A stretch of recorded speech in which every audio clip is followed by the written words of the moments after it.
Dogs or cats? I mean, cat dog.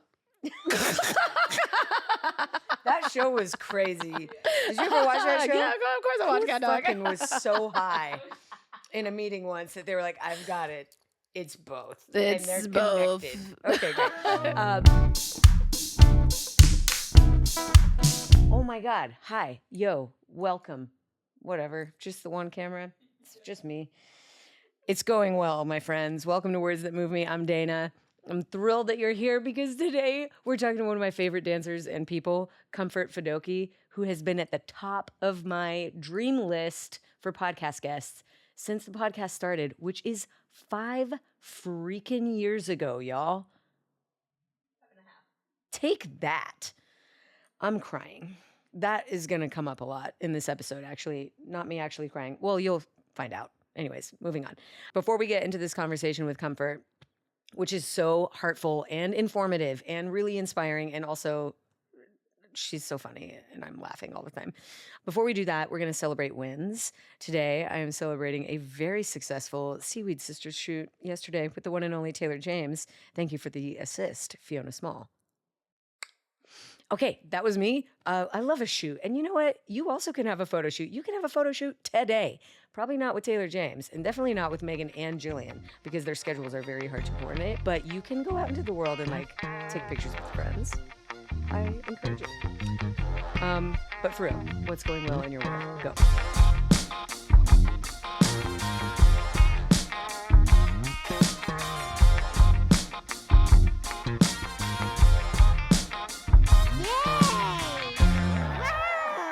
Sick. Moving on. Comfort Fedoke, y'all, is a woman who moves through any dance space with grace, with confidence, with so much fucking funk and style and compassion. And wow, I can't think of a team that would not be better off with her on it. She talks about being a muse in this episode, and I think that she is. I can't think of a person who could look at her and not be inspired in some way. So I'm thrilled to share this conversation with the one and only Comfort Fedoke. Oh no, I have to do it. Okay. First of all, Comfort Fedoke, welcome to the podcast. Woo! What size shoes you wear? Good question. First and foremost. Children. Yes. Yes. Well, these, I believe, let me check. What's up, Jay? It's like a little boy's 5? 5. That's freakishly. I don't have a fetish, but that is freakish that I knew the size of your shoe. Because 5. Your feet almost disappeared in the fur of my rug. Because they're tiny. I can't. And I have, it's an insecurity of mine that I have gigantor feet. For someone who's 5'3", I wear 8.5, but let's be honest. They don't look like an 8. I'm more comfortable in a 9.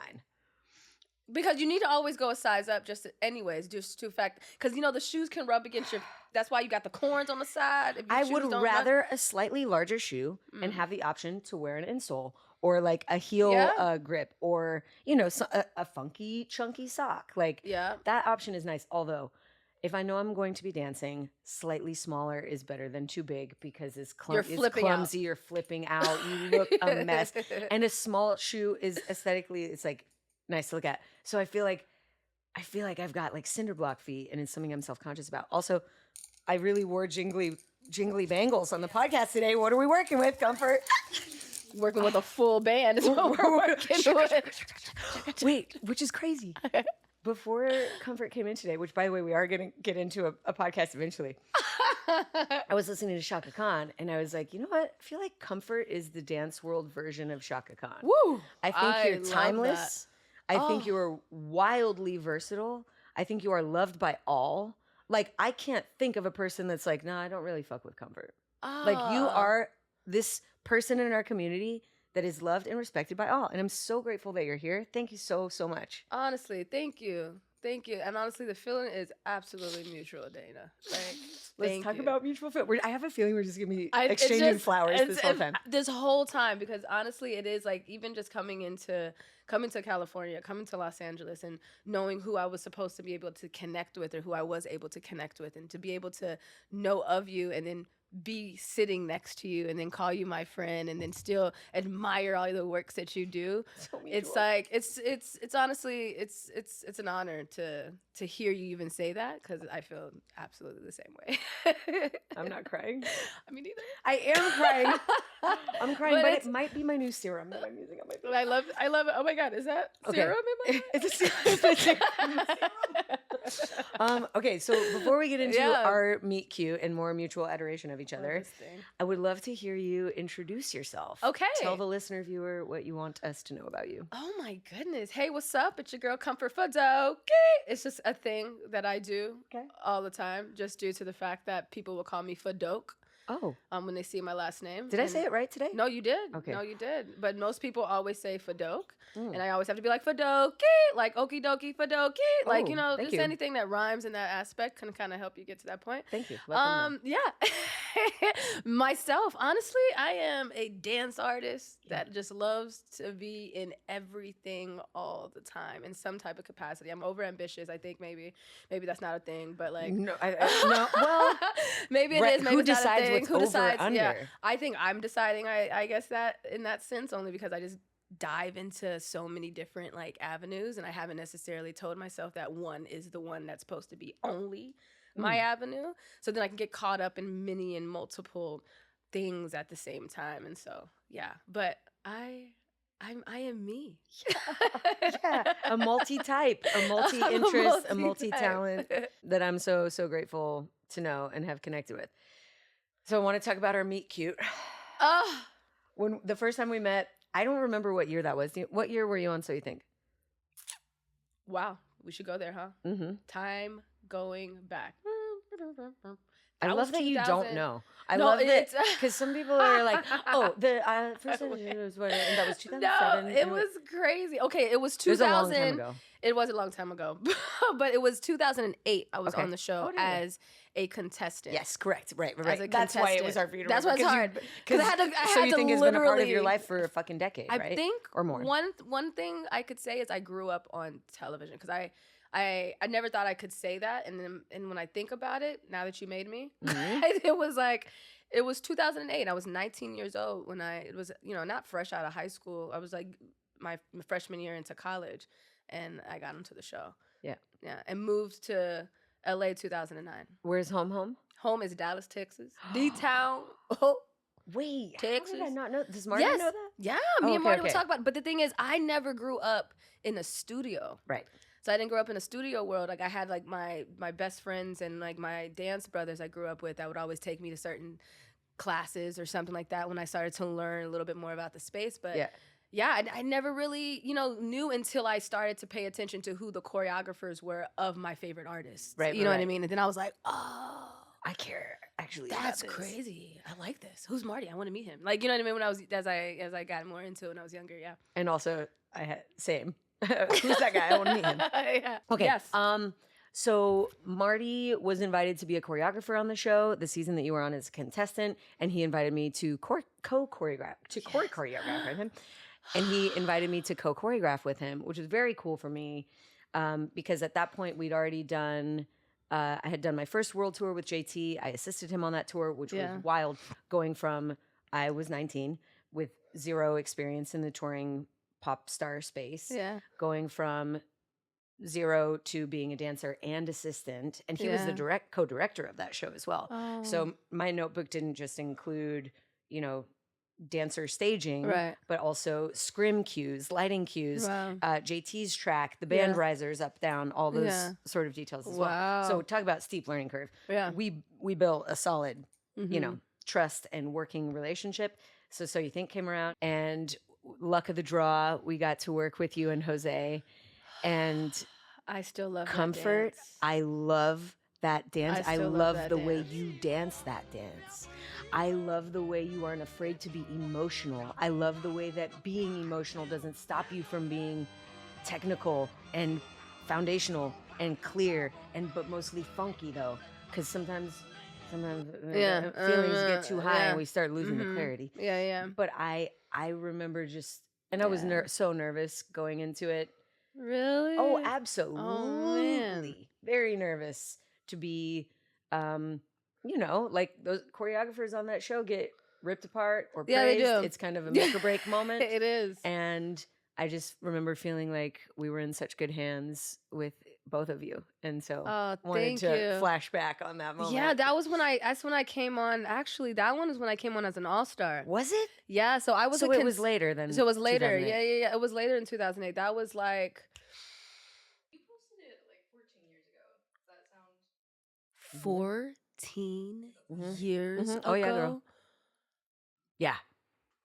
Yeah. If that That- dance was an actual art baby, Oh, then honestly? it would be learning how to drive right now. And you know what, that it would be learning. Like it would be getting his It's driver's permit. It was a full permit. Yeah. Full permit. And we would be like, yes. U-turn. Groceries U-turn. Hold on. you. Like press. I'm not. Don't accelerate. No. And this is what I would be doing. No, we live in California. We don't need a full stop at the stop sign. Look both ways and then proceed. Yeah, yo, that's amazing. Honestly, Long time ago. I loved that dance, and I don't think it was appreciated as much as it should have been. Personally, It didn't get panned. It didn't get panned, but it didn't get praised. It didn't get praised, and I think it was just because of how they, you know, everyone had their own thing with even like our contestant, because that was Jose, and that was Jose. Jose is a breaker, you know, he's Yeah. a b-boy. Yeah. So like that was, you know, him coming out of his comfort zone, and honestly, it was out of sure. my comfort zone For too. sure. Yeah. It was still out of my comfort zone, pun intended and pun unattended. Like it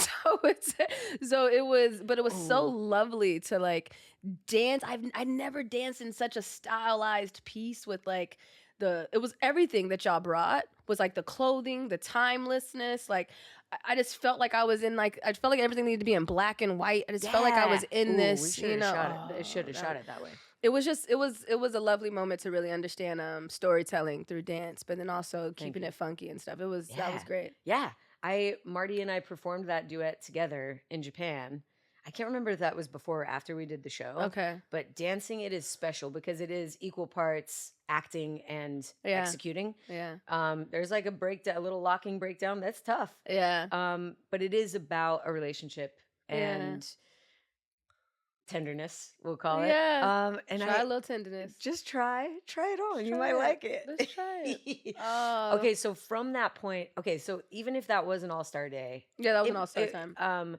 then you went on to play in many different roles on the show. Yeah. If we really zoom out, what would you say is like biggest lesson from So You Think? Go.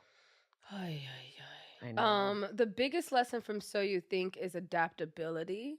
I Mhm. feel like or at Mhm. least my lesson from it was learning how to be adaptable and learning how to be a muse for a choreographer. Mm. Because I didn't realize my influence. Mhm. I think I was just always willing to just like be a collaborator no matter what the circumstances were. Mhm. And so I didn't realize how my collaboration was also just elevating the choreographers or finding ways to have them work with me outside of the show, or sometimes only want me for the show and not work with me outside the show. Like I just learned so much about like my, I guess, purpose or my influence Yeah. being on the show, from contestant to all-star to mentor to then judge. And so it was just like seeing all the tears that I ended up going through in the process was just, it's just, I guess if I stepped out and used one word, I was just like, okay, it was like learning how to be adaptable and influential Yeah. and a muse of some sort to both the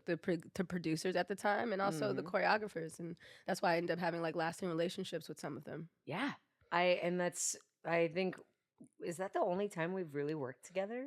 Like, I think actually. so. Yeah. And after that, it was just socials. Because of the nature of that show, it is very intense. Like we made a 1.5 minute thing, but you get to know people under pressure. Yeah. You get to know people out of their comfort zone. You get to know people in high stakes situations. I feel like certainly the relationships you made on that show are some lifelong relationships for sure. For sure. Well, I'm super grateful for that time. And that was a beautiful segue, Comfort, because I want to talk about how you work on teams. Be that as an assistant, an associate, all the different performers, strictly a performer. I think you're really good at facilitating smooth, from A to B and from B to C. Like you help make things smooth. Thank you. You're welcome. Thank and you. now I want to talk about, let's just jump 15 years forward to working on Wicked as part of the choreography team, which was dense-ish. I mean, I think Chris does a great job at staffing his choreo Yes, department. he does. Yeah. So Christopher Scott at the helm, you, Will Loftus, Emilio Dosal. Yeah. That was it, right? Right. That was our associate choreographer Mhm, team, mhm. and then we had Leah Hill as our assistant, who was out there from London. Excellent. Yeah. How about that one? Biggest lesson learned? Biggest lesson learned. It was just massive. Like that one was communication. Yo. Like that one was like communication to the highest degree, and the communication where it was like direct Uh-huh. and concise. Uh-huh. And and just being straightforward thinking, you know what I mean? And Yeah. just being able to and then also personality management. 100%. Like 100%. all of that. It's on almost all that. I mean, yeah, it's all that at one time. because communication is Yeah. management of Yeah. yourself Mm-hmm. and your mind and knowing your audience. Like, who Yeah. am I talking to? What are we talking about? What needs to be said? What doesn't need Yeah. to be said? Yeah. It's all personality Right. and communication. Right. And in being also, you learn a lot. And a lot of people need to also understand, like, in the sense of where an assistant comes in or to an associate to then the lead choreographer. And then so when you have all those tiers, and Chris Scott does a really good job with creating a team that, knows their position and then delegate as much as they possibly can to know, like, what position you're in and what part you're playing in such a, honestly, massive movie as it was. And it was just so interesting to just really know when to be there and bridge the gap between him and the director and the performer, and just knowing when to take over on the set and be like, I got this, you need to be over there in Munchkin Land for a little bit, we'll stay over here in Ozdesk. Like, you know what I mean? Like, it was just really working as a team and being able to communicate that, if you're not here, we got you. Yeah. And, if I'm not there, Emilio got us, and we're like there, hit us, like being able to communicate all of the different, avenues to make that You have to divide what and it conquer. was. Yeah, it You was have very to divide and conquer because Yeah. it's so big. Yeah. I was just talking to Fiona about this yesterday. Super shout out Fiona Small, who's on the couch over there, and you can't see her. Washington. We had a Seaweed Sisters shoot yesterday, and we were driving back afterwards, and I was asking Fiona, "What did you learn?" Because I love this question. And Chris Yeah. asks this all the time. Does he still do that? What? What did you guys learn Oh, yeah. today? What did you learn after? What did you Yeah, learn today? yeah. And I love getting that pause and moment to reflect. But I asked Fiona what she learned, and she was like, we talked around the subject for a second, but mostly communication is so important. And I love working alone. I love making little things by myself all the time.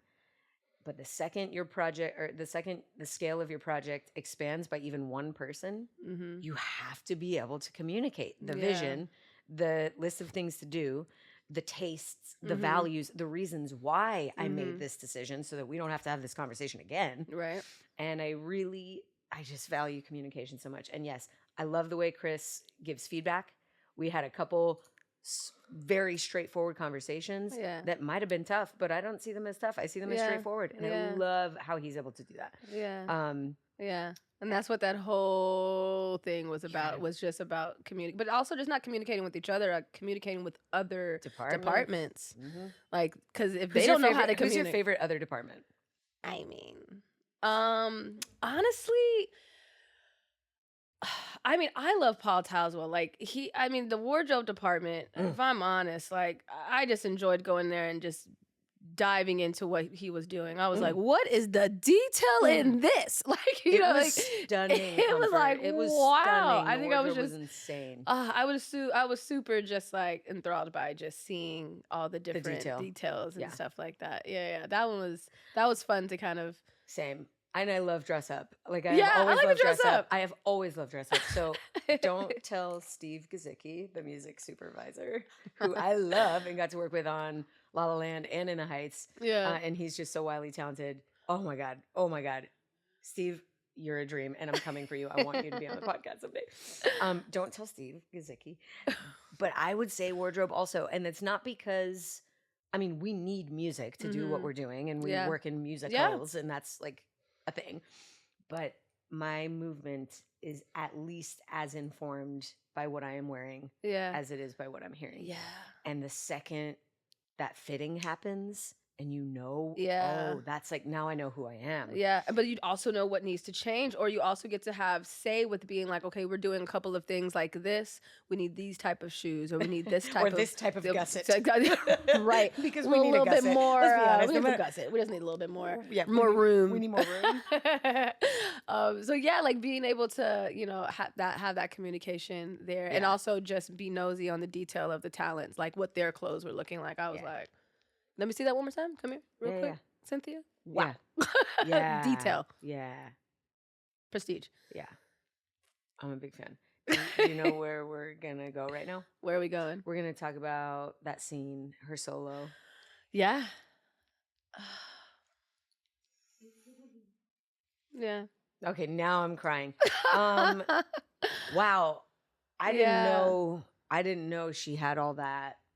I don't know why I'm like touching my shoulder like that, but Honestly, there's it like was- there's like yeah. a quality of her arms that felt like Netherlands dance theater, lifetime of contemporary ballet training, like Yeah. down. And it was Yeah. like, where were you storing that? Yeah.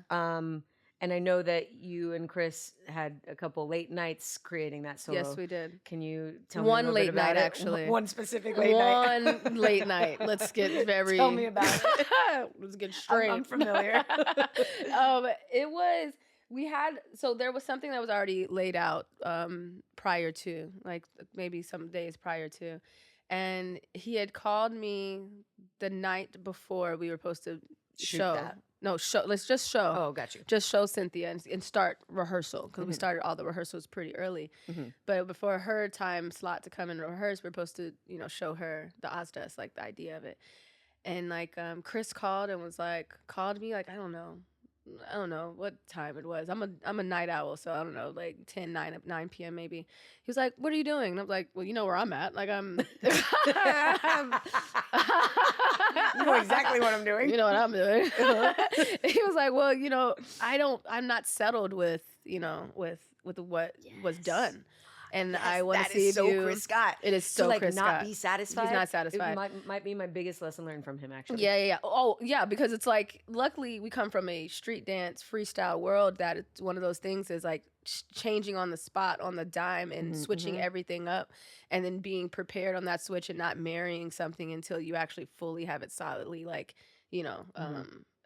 made it a choice, is kind of, what he does. Like he moves through things until he's satisfied with, this is the product. And his bar for Yeah. satisfaction is so high. It's so high. And so that night it was like, what are you doing? I'm not satisfied. I want to work this out more. Can you come over? And I was like, dope. I'll be there in a minute. I was driving in London for what? They gave me a Will car. Loftus said the same thing, and I was like, "Excuse me." They gave me don't even talk about it with the cars with, Well, with Will. Like he that also was- he told me you're gonna have to watch Will's episode to get the whole Whoa. story. But yeah, there was an accident. There was an couple accident. accidents. I mean, I lost a tire. barely That was as crazy as mine got. I hit a Shut curb. up. I hit a curb. Tire went down. Called the AAA Yo. people. What are they called? The little A's. It's dangerous. I barely It's dangerous out I there. barely trust myself to walk because I'm looking the wrong way to cross.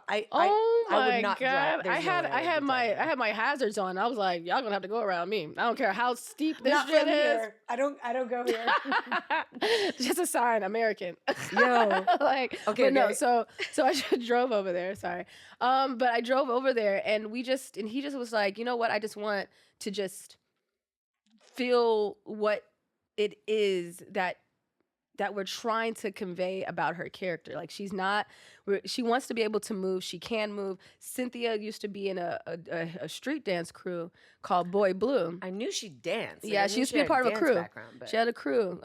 Like Kenrick is the head of Boy Blue, and so that's the crew that she used to be on a long time ago. And so she was part of a street dance crew, and so we knew that she can move, and we knew that she wanted to move. Right. But it was about figuring out how do we naturally let her move and let the movement be her language and not look like choreography. Mm-hmm. You know what I mean? Like being able to just let the soul speak, but yet we're movement directing her into what the actual choreography is, but making sure that it looked enough like it came out of her language. Mm-hmm. And what is her language? So we just kept talking about, okay, she has a connection with birds and nature and life. Okay, what movements come out of her that means that. And so I was just in his living room, we were just like, I was just in there just freestyling, honestly. And he would be like, stop, wait, what was that? What was that? Do that again. And I'd be like, what if we did something here? And I did like this thing. And I just stood there and I leaned into it a little bit. And he was like, yo, flutter your fingers. And I was like, he's like, that's it. And I was like, boom, let's keep that. Yeah. And it was just like building on top of building. And we were just like going back and forth, just like a puzzle. Just like, you found the piece, got the piece. And we just kept building the language and stayed up maybe. I don't know how late it was. Yeah, we're night owls. We don't know. It was late. Yeah. But we got the whole thing. And he was like, okay, I think this is at least the skeleton. I feel better about this. This feels like the language that we can give her. See you tomorrow morning, or see you in a minute. See you soon. See you soon. Yeah. See you soon. And I got with her in the morning, and he came in. We were doing 2 different rehearsals at the same time. One was downstairs for a different scene, and then Cynthia was upstairs with me. And he'll come up, and then we just talked about it, and we just laid the movement on her body, had the conversation, kept rebuilding, building, taking away. How does she feel about it? We worked so many versions, I'm sure.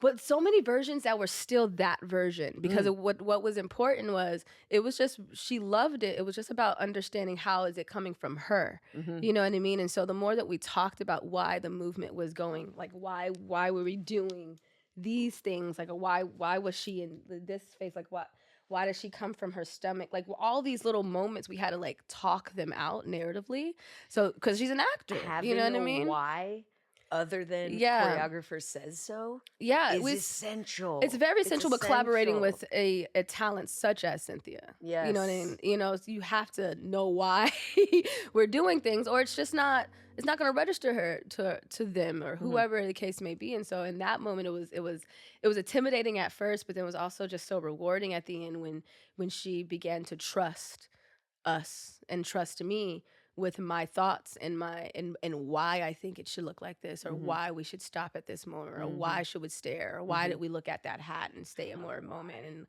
and go back and run back and like, what are you making the decision to pick the hat up or walk away from it? Like what feels better to you? Just having those conversations, building was great. And live for it was cool. It was magical. It is honestly. the heart. We cried for sure. It's the heart of that film, in my opinion. That scene and that solo in particular is the heart of that movie. Very, very into it. Congratulations. Thank you. It gives me. It's still just talking about it. I'm still like, it's like this anxious energy feeling of it, because it just takes you back to our process flashback. of it. Yeah. And there's a moment that when we finally shot it, when we shot the shot, and we decided to not want to teach Ariana them together. We wanted her to actually follow, the whole idea of the following and that whole space. We wanted to make sure that that was authentic, and like she wasn't like prepared for the movement.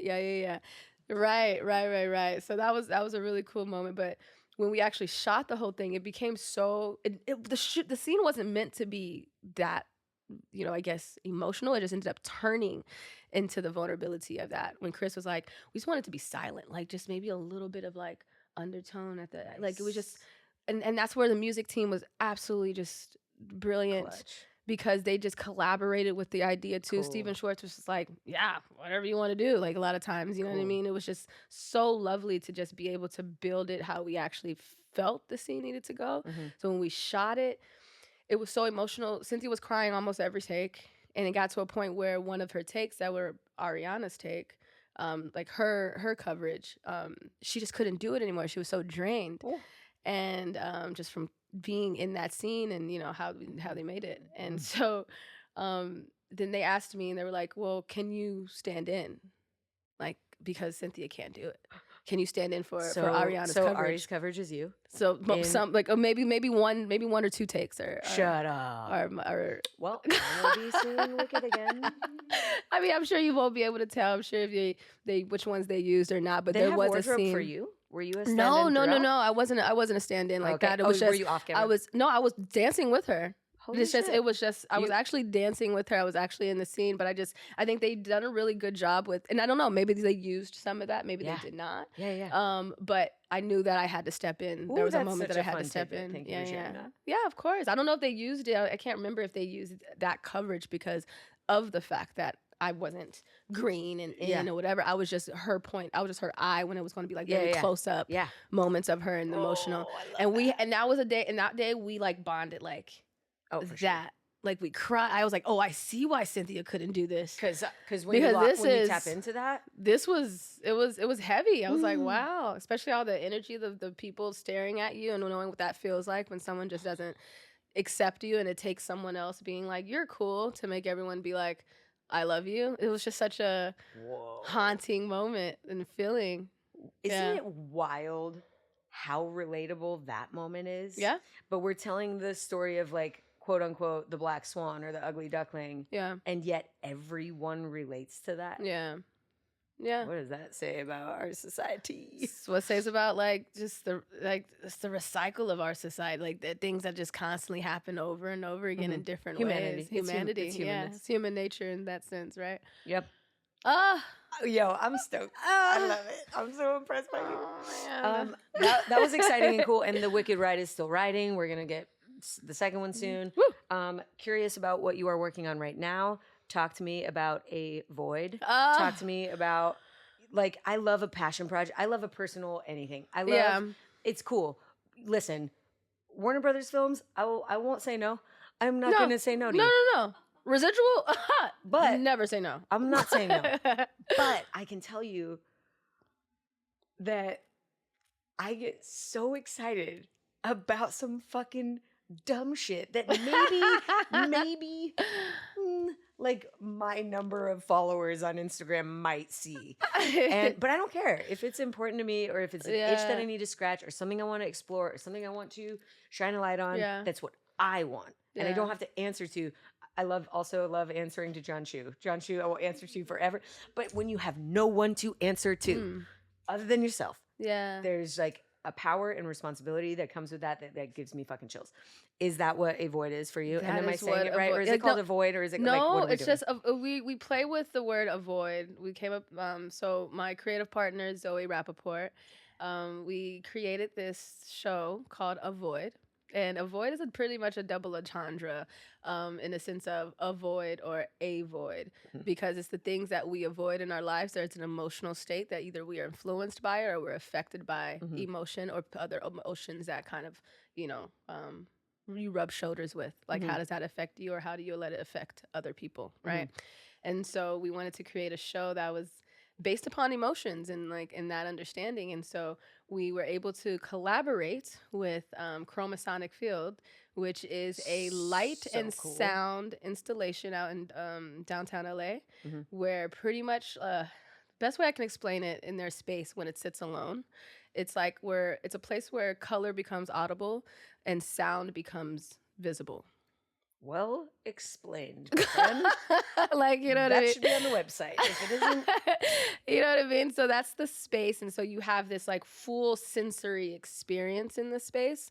I mean, if you have light, maybe it's sensitivity, and maybe anyone who has like autism or anything like that, it might be very sensitive to your eyes just due to the flashes and the up and down in the light space. There's strobes. Sometimes there's strobes. Sometimes it turns into a little rave in there to an extent, just because of the light frequency, how fast it moves in some places.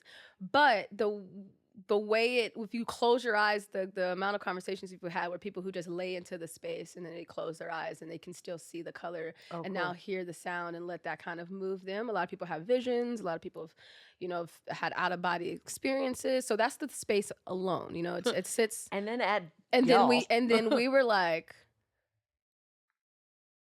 dance should be here.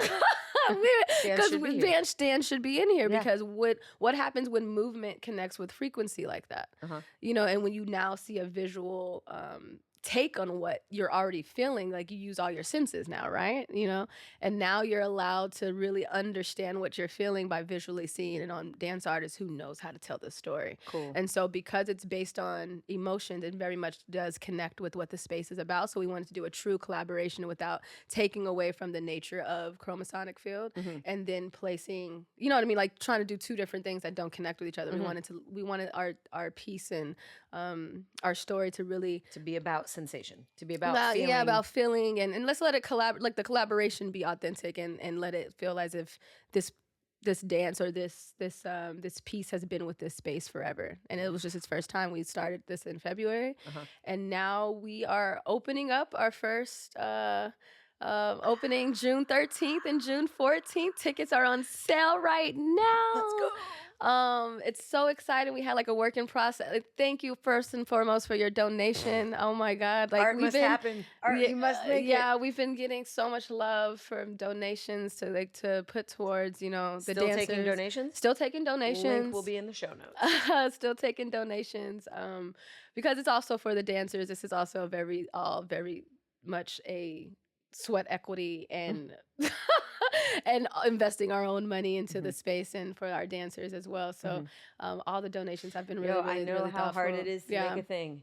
And I know how expensive it is to make It a thing. is, but it is so rewarding when we had our work in process. I know you weren't able to make I know, I'm so bummed. No, but it was so lovely because the feedback we got from it. And it's essential. different because, again, it's an immersive space. The space is, without giving you too much detail, you get to actually be in the space. You make the decision to either follow a character or follow a mover through the space, or pause and sit back and watch it. Get in the middle of it. You have choices, and because there's so many different places you can be at a time, you'll never be able to experience the same thing. Yeah, cool. Each time, so it's really exciting to see. How frequent are shows? Right now, for our opening, we're doing 2 shows a night, June 13th and 14th.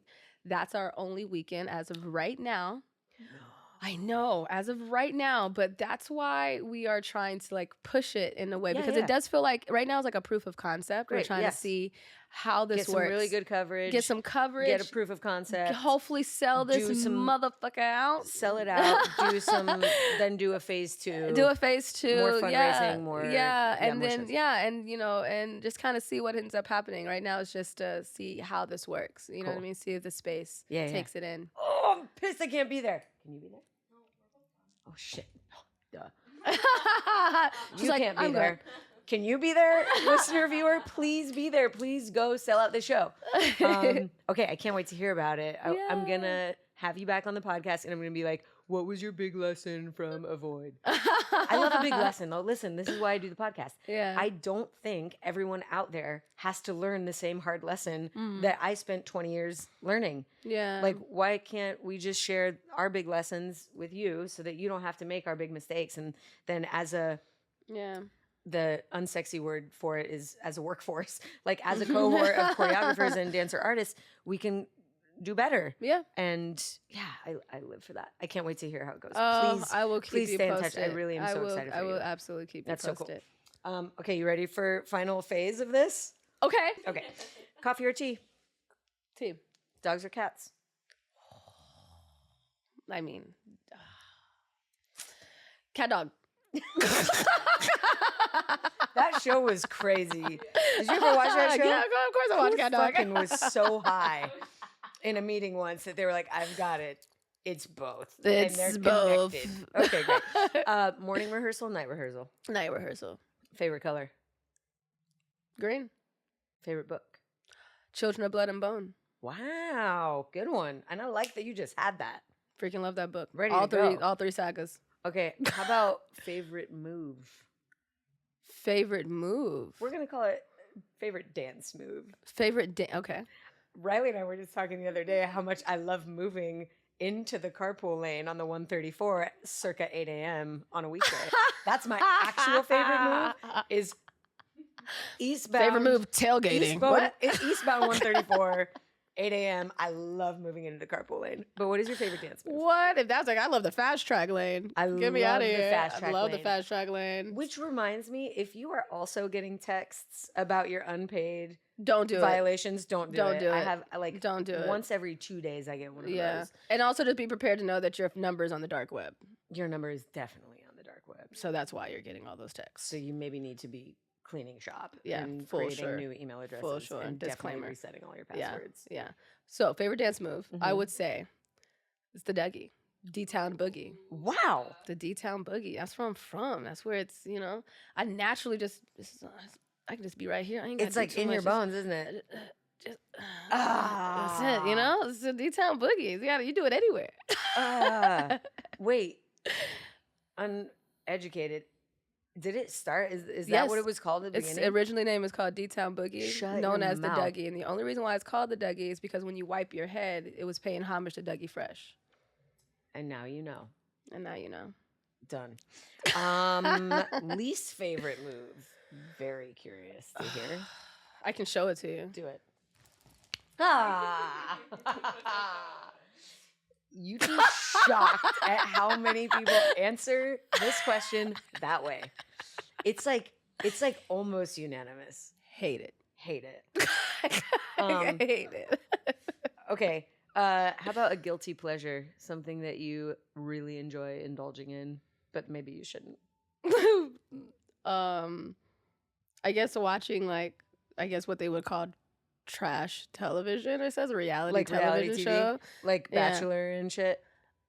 I mean, What's your favorite reality TV show? to just Housewives. binge on? Yeah. Oh my god, no. I never. So okay, I have a. This is what happened. I was working on an idea where I wanted to like workshop ideas about shows and people and things, and I was like, what are all these love shows? Why does everyone love love? Why does everyone love all of these different things? And and I love love, but I was like, why does everyone so infatuated with all of these love shows and finding the love? answer is to that question, first of all? What do I think the Yeah. answer? Well, when I've done all of my research, I just realized that like everyone wants what they don't have or what they can't have or what their imagination tells them that they think they need to have. Totally. Yes. And they miss what they probably actually need and what can actually be in connection to what they actually need. Totally. But I also just think people just are nosy and they just want to, Yes. see what it is to live vicariously through, Yeah. an idea. I think everyone loves the idea Yeah. of someone else, but never really understands what loving someone else is. Anyways. May I insert Yes, myself in that please. conversation really quickly? Yeah. Although it did sound like you were going someplace with Yeah. momentum. You finish and No. then I'll go. No. I'm okay. I'm good at You'll segueing. bounce Yeah. back? Yeah. Okay.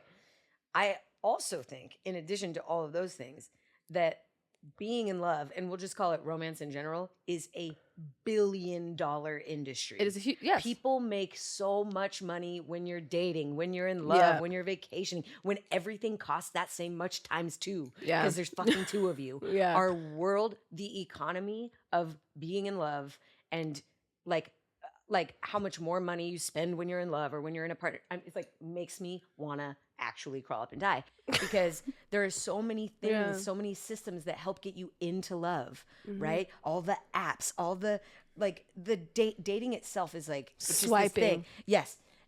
And very few systems to help you get out of it. And as a person who's been in it and out Yeah. of it, like shit, I wish it was cooler and sexier and easier and more fun to get out of love than into it because there's just so much pressure on falling in love and there's no help for coming on out of it. I know. And I think that's the research I wanted to dive into. That's the research I wanted to dive into. So anyways, while researching this idea and wondering why everyone loves these shows, because I want to build maybe a show of my own and what would the topics be about. Yes, please. I ended up getting lost in loving the show Love Island. Like I was like, and the UK version to be exact. Like it was like, and before I know it, when I'm researching, this is all for research, and I'm watching these shows, I'm suddenly find myself like, when's In it. episode? In it. So invested. So invested. So invested. And I'm like, that's how they get you. I became the one person that I was like, I'll never watch these like reality shows. Invested. And then before you know it, I was researching all the shows. I was like, this is for research. Yeah. Bachelorettes. Season 18. Loading. Oh my God, that's great. Thank you for sharing that vulnerability. Yeah. I know that I have a bingeable personality, so I have not started because I know that I know that it's endless. Yeah. Okay, speaking of endless, we do have to end. Yes. So I will ask you my final question. Okay. What are the words that move you?